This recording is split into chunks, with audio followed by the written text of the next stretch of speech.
Perceba que a palavra de Deus, sobretudo nesse tempo que se aproxima propriamente a Semana Santa, chamada Semana Maior, a exigência da palavra tem se intensificado e exigido de nós uma resposta na mesma proporção. Olha, tanto a primeira leitura quanto o Evangelho nos apresentam situações nas quais as pessoas esperam se favorecer da lei, não deixando que a lei seja aplicada como de fato ela é. E sobretudo no Evangelho, esse texto é curioso. Perceba que Jesus está no Monte das Oliveiras, certo? Um monte importante. Não é à toa que o evangelista apresenta esse dado, não é à toa que Jesus vai ali. Certa vez eu vi que quando você vai tirar a azeitona das oliveiras, ela nos apresenta uma imagem de como de fato foi a paixão do Senhor. Primeiro, para você arrancá-la, você precisa golpear a oliveira, a fim de que as azeitonas caiam. Depois que elas caem, elas são reunidas e são trituradas, esmagadas. E é dessa trituração, desse esmagamento, que nasce o fio de ouro do azeite. Ou seja, o Senhor que sofre por amor de nós, torna-se ao mesmo tempo o nosso alimento. E é nesse sentido que ele desce, nessa percepção, e começa a falar a palavra ao povo. É um aspecto curioso. Você percebeu que ele desce de madrugada do monte, e o povo se reúne em volta dele. E quando trazem aquela mulher surpreendida de adultério, em nenhum momento Deus fala que o adultério está certo. Em nenhum momento ele passa a mão na cabeça na situação do pecado, mas ele acolhe aquela mulher pecadora. Ele traz para si de fato uma reflexão muito profunda. Ele fala: olha, quem não tiver pecado, bote a primeira pedra. E saem dos mais velhos aos mais novos, porque, pelo menos no tempo que tiveram de vida, tiveram mais chance de pecar que os demais, são mais novos. E começam a cair em si. E aí está um ensinamento fundamental.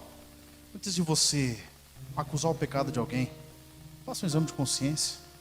Se você falar de alguma pessoa, apresentar alguma situação, olha para si mesmo. Veja que você é transformado, perceba. Jesus não está sendo laxista, ele fala: mulher, vai. Só que não torne-se a pecar. Ou seja, abandona a sua vida de pecado aqui, assuma uma vida no Senhor. Não faz do passado uma determinação para o seu presente hoje, mas acolhendo a salvação do Senhor, viva uma existência nova. E muitos de nós estamos muito preocupados com o pecado do outro, com os erros do outro, em falar do outro, mas e nós? Qual tem sido o meu segmento? Sabe que uma das maiores e mais sutis armadilhas que o demônio coloca na vida dos cristãos, sobre aqueles que estão há mais tempo, é essa necessidade de ter que olhar para fora. Quem olha muito para fora, que não tem nada interessante dentro. Porque se você olhar que você tem que mudar, transformar de fato, você não vai ter muito tempo para dizer nada à vida dos outros. Não estou dizendo que nós temos que fechar os olhos para a necessidade de conversão, de transformação dos outros. Nós vamos fazer o quê? Rezar, certo? Nos aproximar, levar a palavra. Mas esse tempo todo, eu dificilmente vi algum comentário apresentando o pecado do outro, da misericórdia, da perspectiva da salvação. É sempre uma afirmação daquilo que está errado. E tem cristão que fala mais mal dos outros do que bem do Senhor. É mais uma propaganda daquilo que está ruim na igreja do que daquilo que está bom. Desculpa, isso é coisa de gente mal resolvida. É coisa de gente que não abraçou a salvação de fato ainda. É coisa de gente que tem necessidade de falar, de apresentar, E fala. Aí a grande pergunta: o que resolve isso? Para mim isso aqui é uma constatação evidente de maturidade. Porque quando que você é maduro, o que você faz? Você procura solução, sim ou não? Mas parece que nós somos uma geração que foi treinada para não conseguir resolver problema. Pode perceber. Deu um problema na igreja, que você faz? Muda. Deu um problema no seu onde você sai. Nunca é a pessoa, você percebeu? Nunca sou eu. Essa dificuldade de reconhecer aquilo que eu estou fazendo, desculpa, o padre vai dizer, me torna um católico medíocre. Porque eu estou muito preocupado com fora, mais e dentro. Repito, não estou falando para nós sermos indolentes, omissos. Mas eu não posso resolver um pecado com outro pecado. Eu não posso resolver o pecado do outro com a maledicência, que é pecado igual. É ou não é? Então, que o Senhor nos conceda esse tempo de quaresma, essa abertura ao Espírito, e que nos olhemos de fato, a fim de que reconheçamos o que precisamos transformar. Nós não podemos permanecer a vida inteira maquiando a vida, não é?